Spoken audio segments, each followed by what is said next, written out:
once again to Movement Monday. Today's pose is mountain pose. And mountain pose looks a little bit like this.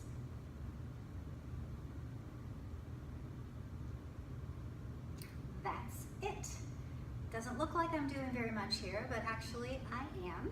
I am rooting down through my heels because the bone in our heels is the densest bone in the body and is meant to support our weight.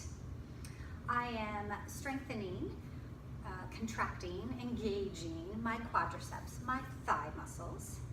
I am drawing my navel in, imagining I'm zipping up a rather tight pair of pants to give me some engagement of my core, my abdominal muscles.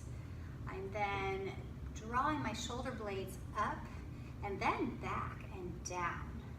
And this gives me a chance to have a nice neutral spine. We have natural curves in our spines, so we want to honor those, and taking mountain pose is an opportunity to do that. We're not looking to have a straight, flat back.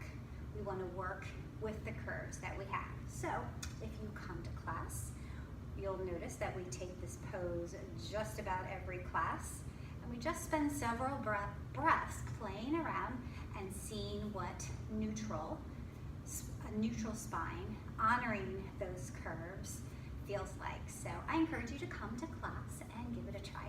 Thanks.